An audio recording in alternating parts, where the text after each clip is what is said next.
सहनाववतु सहनो भुनक्तु सह वीर्यं करवावहै तेजस्विनावधीतमस्तु मा विद्विषावहै। ओम शांति शांति शांति। वैदिक जीवन पद्धति की इस कक्षा में आप सभी का पुनः हार्दिक स्वागत है, अभिनंदन है। वेदो अखिलो धर्म मूलम, वेद सब सत्य विद्याओं का पुस्तक है। वेद का पढ़ना, पढ़ाना, सुनना, सुनाना हम सभी का परम कर्तव्य है, परम धर्म है। आचरण में हम उसको लाए, मनसा वाचा कर्मणा। एक एक कर्म का अत्यंत महत्व होता है और कर्म भी जब ज्ञान पूर्वक होता है, वेदों के अनुकूल होता है, वेदा अनुकूल जीवन हम जीने लगते हैं तो निसंदेह जीवन हमारा प्रकाशित होता है, सबको प्रभावित करने वाला होता है। तो प्रभात से लेकर के शयन पर्यंत हमारा उत्साह कम ना हो, हम उत्साहित होकर के कर्मों को करते रहें, ऐसी सद्भावना हमारे जीवन में रहे। इसके लिए हमको प्रभात में जल्दी उठना चाहिए, ऐसा उपदेश बार बार हमको यहाँ से संकेत मिल रहा है। ऋग्वेद के चतुर्थ मंडल के 51वें सूक्त तक हमने स्वाध्याय किया है। आज हम 52वें सूक्त का स्वाध्याय करेंगे। बहुत ही सुंदर मंत्र हैं इसमें भी। जैसे 51वें सूक्त में उषा काल की चर्चा थी, इसमें भी उषा काल की चर्चा है।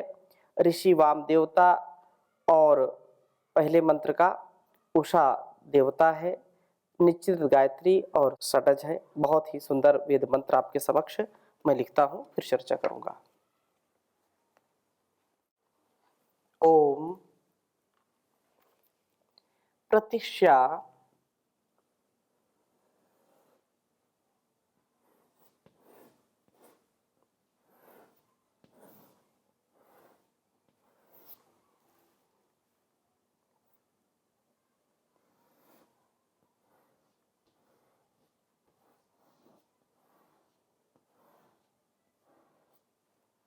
प्रतिष्या सुनरी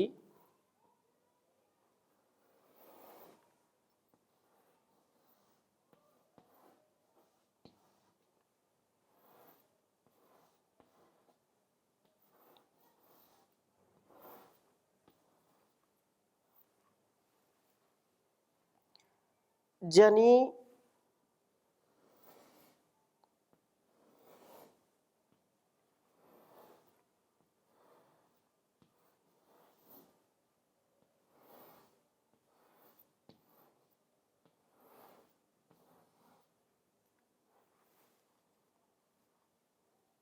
व्युच्छन्ति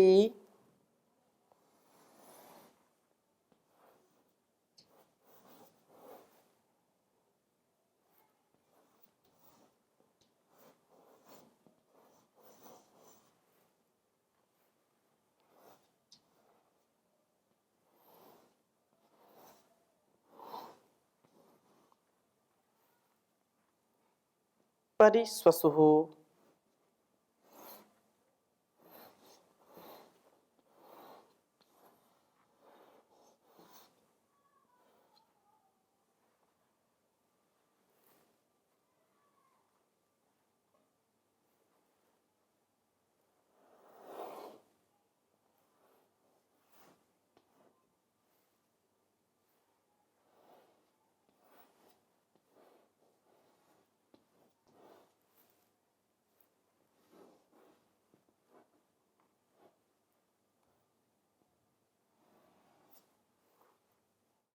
दिवो अदर्शी दुहिता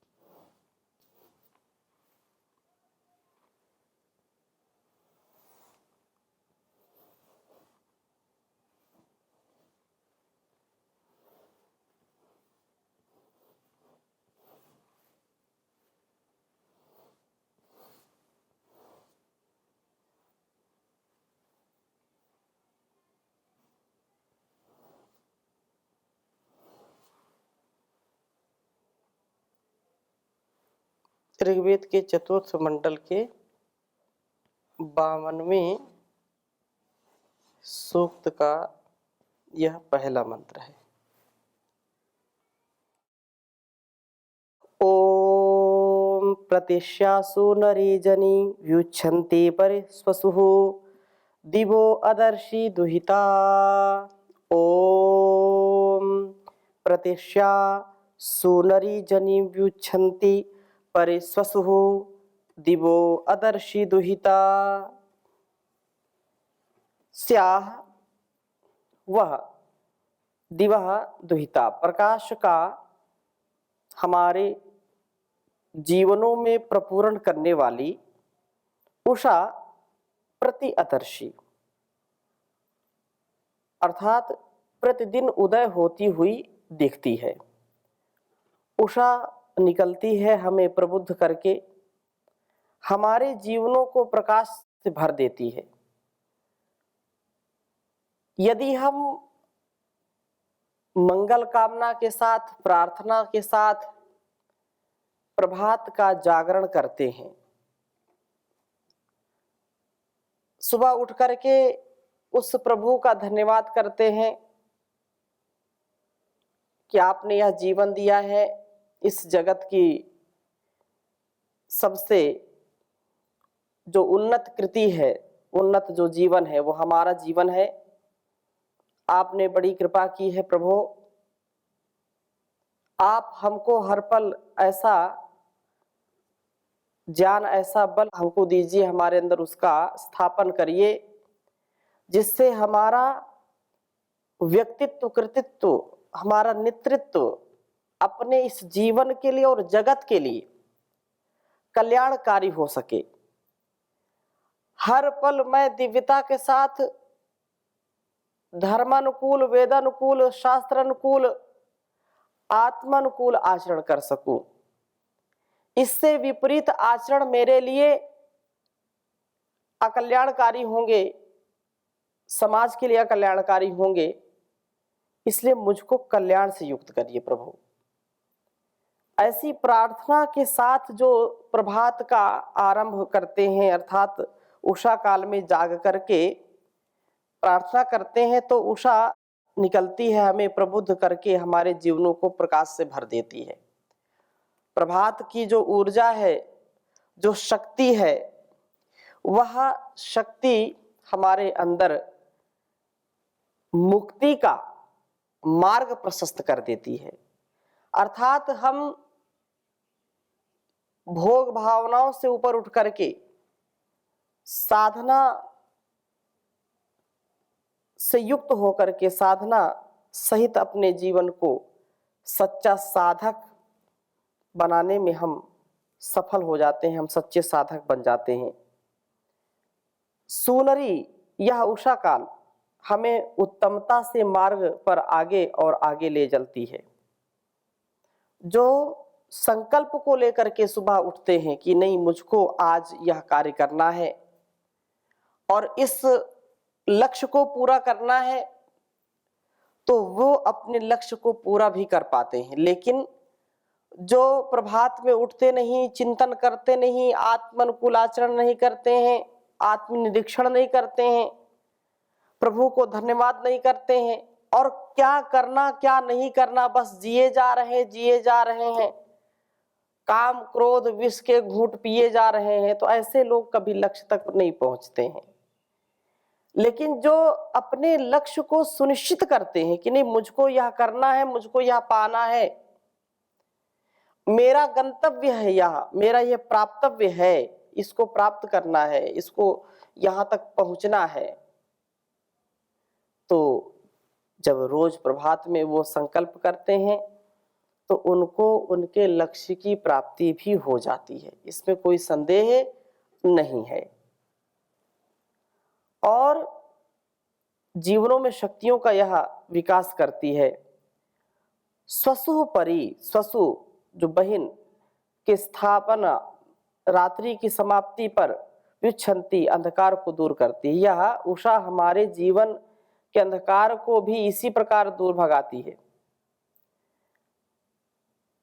निसंदेह इसमें कोई भी संदेह नहीं है कि हम प्रभात में जब उठते हैं तो हमारा अज्ञान, हमारी जो आलस्य प्रमाद की स्थिति है वह दूर हो जाती है। उषा हमें उत्तम मार्ग पर ले चलती है, पहला यह गुण है। हमारे जीवनों को गुणों व शक्तियों से भर देती है, विकास करती है, दूसरा है गुण। और तीसरा यह है कि प्रकाश का हमारे में प्रपूरण करने वाली है, ज्ञान प्रकाश को भरने वाली है, शक्ति प्रकाश को भरने वाली है, हमारे हर प्रकार से कल्याण के लिए अहरनिश हमको प्रशस्त मार्ग पर आगे चलाती है। और इसी प्रकार से दूसरे मंत्र में भी बड़ी सुंदर बात कही है।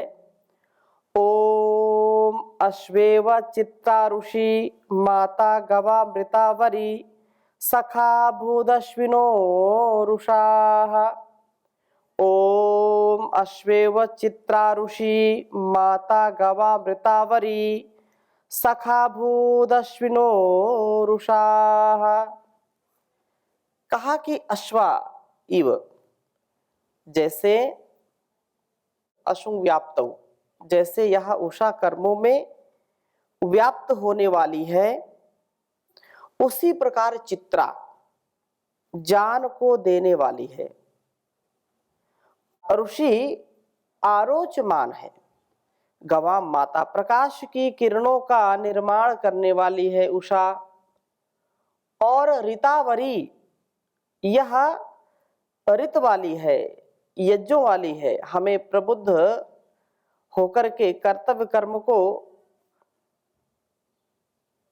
जरूर अपनाना चाहिए, अपने कर्तव्य कर्म में लग जाना चाहिए, ज्ञान प्राप्ति के लिए यत्नशील होना चाहिए। हम इस प्रकार से उषा काल में जागरण से अपने जीवन को आरोचमान तेजस्वी बनाएं, स्वाध्याय द्वारा अपने ज्ञान प्रकाश को बढ़ाते रहें और यजनशील बने।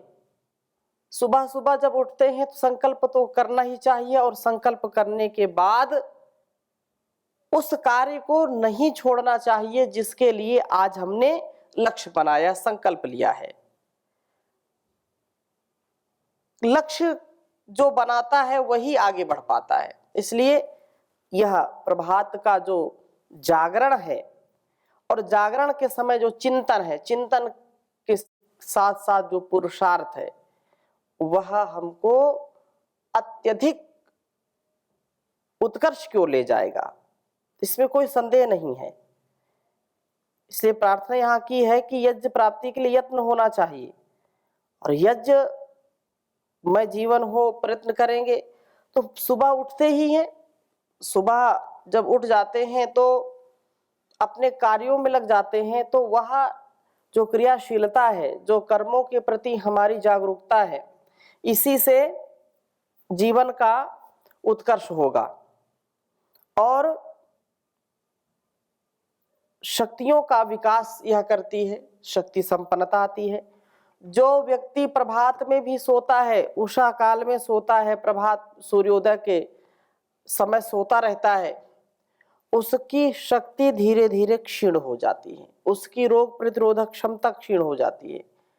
और जो व्यक्ति सुबह आलस्य प्रमाद किए बिना ब्रह्म मुहूर्त में उठ जाता है, उसको शक्ति का संचार अनुभव होता है, वह शक्ति संचार से अपने जीवन के कार्यों का संपादन करता है और उत्साह में रहता है, दीर्घकाल जीवन उसका चलता है, रोग प्रतिरोधक क्षमता भी बढ़ती है, दुखी नहीं होता, दुखी नहीं करता है, प्रसन्न रहता है, दूसरों को प्रसन्नता देता है।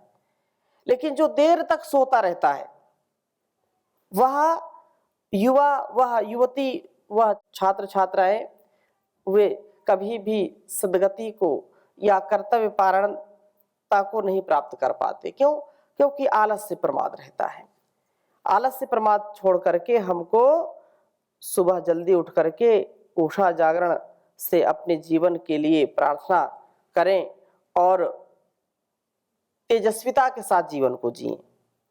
तो उषा काल अश्विनव प्राणापान का सखा अभूत मित्र होता है। अर्थात इस उषा काल में प्राण साधना चलती है। प्रातः प्रबुद्ध होकर के स्नान आदि शुद्धि करके हम सूर्य अभिमुख बैठ करके प्रतिदिन प्राणायाम प्राणापान का अभ्यास करें, और करना भी चाहिए, क्योंकि बिना प्राण साधना के जीवन हमारा ठीक नहीं चलेगा।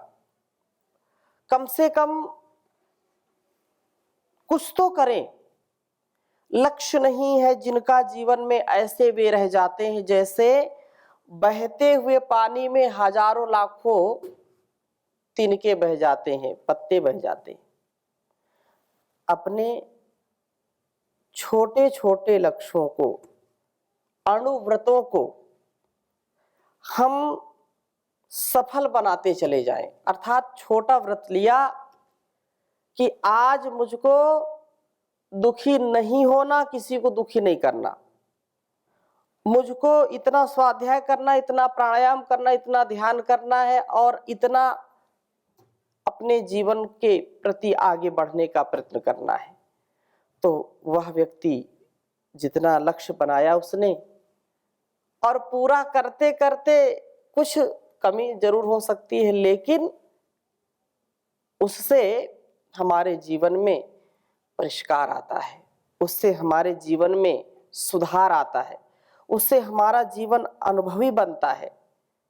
इसलिए यह अत्यंत आवश्यक है कि हम तन मन को शुद्ध रखें, पवित्र रखें, और प्रतिदिन उषा काल में उठें, प्राण साधना करें। योग यज्ञ जो हमारी पावनी परंपरा है, रोज योग करना भी, कराना भी, स्वयं श्रेष्ठ जीवन जीना भी, और दूसरों को भी प्रेरणा करना। तो प्रातः प्रबुद्ध होकर के अपने कर्तव्य कर्मों में हम लगें, स्वाध्याय करें और यज्ञ में प्रवृत्त हो, प्राण साधना करें। कितना उपदेश इस वेद मंत्र में दिया हमको, इतना, इसके दशांश भी कोई कर ले, आधा कोई कर ले, तो ही उसका जीवन सफल हो पाएगा। और इस प्रकार से तीसरे मंत्र में भी बहुत सुंदर बात कही है। ओम उता सखास्यश्विनोरुत माता गवामसि उतोषो वस्वईशिषे। कहा कि हे उषा, तू उत निश्चय से अश्विनो हो, सखा असी। तो वास्तव में क्या हो? सखा हो, प्राणापान की मित्र हो, मित्र है आप। और प्रातः प्रबुद्ध होकर के हमें प्राणायाम द्वारा प्राणों को वश में करने का यत्न करना चाहिए। श्री स्वामी जी महाराज प्रभात में हजारों लाखों करोड़ों लोगों के लिए प्रेरणा स्रोत हैं। आस्था के माध्यम से, संस्कार के माध्यम से, वैदिक के माध्यम से स्वयं भी योग करते हैं और हजारों लाखों करोड़ों लोगों को योग कराते हैं, ध्यान कराते हैं। तन मन का, वतन का स्वास्थ्य सुनिश्चित करते हैं। तो हम भी एक व्रत रखें कि हमको इस समय उठना है, अमुक अमुक कार्य हमको करना है, स्वयं भी उत्साह में रहना, दूसरों को भी रखना है, मित्र के समान व्यवहार करना है। तो प्राण अपान की जो है मित्र है यह उषा, निस्संदेह। प्रातः प्रबुद्ध होकर के हम प्राण अपान के द्वारा प्राणों को वश में करने का यत्न करना चाहिए हमें। और उत तो वास्तव में ज्ञान रश्मियों की जो माता है, असी माता है, यह उषा प्राण साधना के द्वारा ऊर्ध्व रेतस बनाती है। यह रेतस ज्ञानाग्नि को दीप्त करता है। इस प्रकार से स्वाध्याय से हमारी ज्ञान रश्मियां फैलती हैं। उत और हे उषा, तू वस्वः, वस्वः सब वस्वों के ईश से, ईशी से ऐश्वर्य वाली है। शरीर में निवास के लिए भी जो आवश्यक तत्व है उन्हें तू प्राप्त कराने वाली है। उषा प्राणों को, ज्ञान को वस्तुओं को प्राप्त कराती है, ज्ञान से युक्त होते हैं, त्याग से युक्त होते हैं। हमको प्राण शक्ति से युक्त होने के लिए तथा ज्ञान से युक्त होने के लिए, अपने लक्ष्य की प्राप्ति के लिए, यज्ञ जीवन के लिए उषा काल में जरूर उठना चाहिए। अर्थात आलस्य प्रमाद को छोड़ करके ब्रह्म मुहूर्त में, अमृतमयी वेला में हमको उठ करके साधना करनी चाहिए। हम साधक हैं, हम साधना करें, क्योंकि ये साधन जो मिला हुआ है, शरीर रूपी साधन, संसार रूपी साधन, इस साधन की अवहेलना नहीं करनी, इस साधन का अनादर नहीं करना, इस साधन का सदुपयोग करना, इसका दुरुपयोग नहीं करना। भोग के लिए, वासनाओं के लिए, संकीर्ण विचारों के लिए, संकीर्ण कर्मों के लिए, संकीर्ण और तुच्छ सुख के लिए यदि इस साधन को हम नष्ट करते हैं, साधन का सम्मान नहीं करते हैं, हम सच्चे साधक नहीं बनते हैं, तो ये जीवन और जगत का अपमान है, उस जगतपति का अपमान है, उसका तिरस्कार है। हम तिरस्कार से बचें और सत्कार से, उपहार से, हर प्रकार से अपने जीवन को दिव्य बनाएं। तो यहाँ यही बात कही है कि इस प्रकार से माता असी गवाम, जान रश्मियों की माता असी, माता है यह उषा, प्राण साधना के द्वारा हमें ऊर्ध्व रेतस बनाती है। यह रेतस ज्ञानाग्नि को दीप्त करता है। इस प्रकार स्वाध्याय से हमारी ज्ञान रश्मियां फैलती हैं और हे उषा तू वस्वः, सब वस्तुओं के ईश से ऐश्वर्य वाली है। शरीर में निवास के लिए जो भी आवश्यक तत्व है उन्हें तू प्राप्त कराने वाली है। उषा प्राणों को, ज्ञान को, वस्तुओं को प्राप्त कराती है। निसंदेह इसमें कोई संदेह नहीं है, प्राण साधना के लिए उत्तम समय उषा काल ही होता है। इसलिए हम सारे इस समस्याओं को छोड़ करके अपने साधन में निरत होकर के साधना करें और वास्तव में यही जीने का एक उपाय है। श्रेष्ठ जीवन, श्रेष्ठ कर्म, श्रेष्ठ उपासना का जो समय है यह ब्रह्म मुहूर्त है। इसमें किसी प्रकार से हमको आलस्य प्रमाद नहीं करना चाहिए। तो ऐसा ही हम जीवन में आगे बने, ऐसी शुभकामना, शुभ भावना है।